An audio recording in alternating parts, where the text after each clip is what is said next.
The explainer. Today, we're going to crack open the PTE exam. We are going to pull it apart and show you some really shocking truths that could completely change how you prep for this test. So, let me ask you, does this feel familiar? You've studied like crazy, you've practiced for hours, you keep taking the test, but that score you need just stays out of reach. It is so frustrating, right? You're probably just sitting there thinking, what am I doing wrong?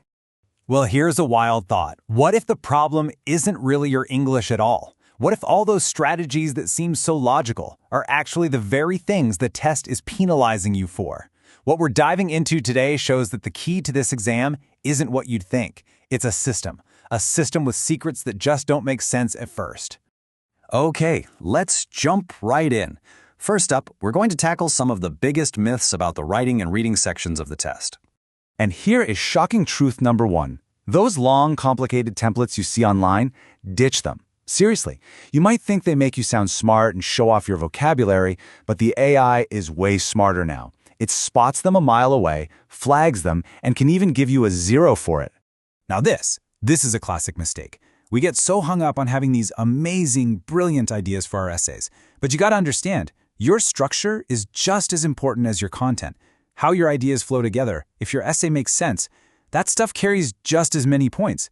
If your foundation is weak, the whole thing just crumbles.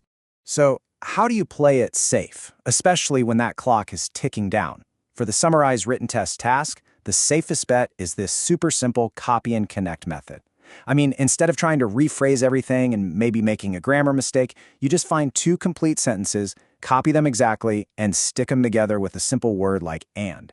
It almost feels like cheating, but trust me, it's the safest way to lock in those marks.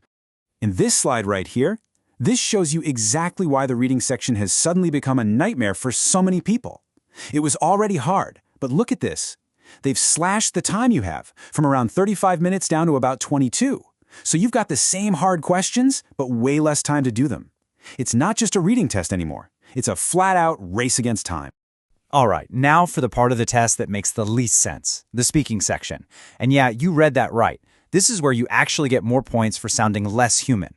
Everything you know about having a natural conversation, we're about to turn it completely upside down. You see a crazy, detailed image like this, and what's your first instinct? To describe everything, right? Don't do it. You're not trying to be an art expert. The AI is just listening for fluency. So just picking out 3 key words and saying them smoothly is going to get you a much higher score than tripping over your words trying to describe every little thing. And this whole less is more thing just keeps going. You'd think talking for a longer time means more points. Nope, not at all. A solid 40 seconds of fluent, relevant speech can get you a perfect score. But if you try to stretch it to 2 minutes and fill it with junk and templates, your content score can actually drop all the way to 0. It's all about quality, not quantity.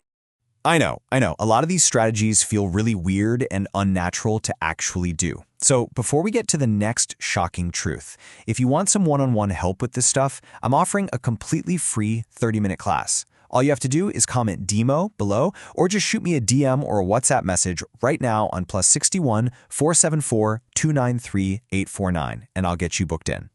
Okay, let's talk about a concept that is absolutely key to the speaking section, and it's a huge trip-up for almost everybody. That concept is intonation. You know, the natural rise and fall of your voice when you talk. It's like the melody of your speech. Now look at this. This might just be the most unbelievable truth of them all. In any normal human conversation, the expressive speech on the left is what you want, right? But for the PTE software, it's a total score killer. The AI actually gives more points for a flat, monotone, almost robotic delivery. It's crazy. You literally have to unlearn how to speak like a person to beat the machine. And it's not just the melody, it's the actual pitch of your voice too. Think of it like a radio station the AI is tuned to. If your natural voice is too deep, the microphone might not even pick it up properly. This means you might have to consciously make your voice a little sharper, a little higher, just to make sure you're broadcasting on the right frequency for a high score. Okay, time for a really critical piece of advice. This is about what happens after you get your results, especially if they're disappointing, and what you should absolutely under no circumstances do. Oh, it's so tempting, isn't it?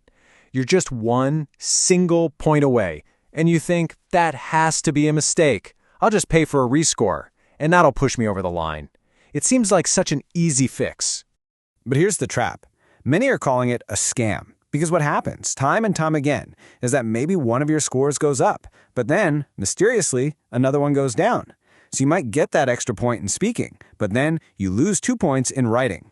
You end up right back where you started, except now you're out the money for the rescore. Just don't do it. So, after all of these weird, backwards truths, what's the big takeaway? What's the real secret to cracking the PTE code? Here it is. This is the single most important thing you need to burn into your brain. The PTE is not a test of how well you can speak English to another person. It's a test of how well you can play a game and follow the very specific and often very strange rules of a computer program.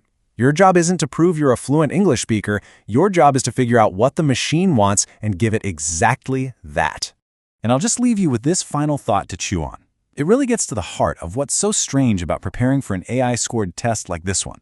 It makes you wonder, should a test that's supposed to measure language ability actually reward you for sounding less human?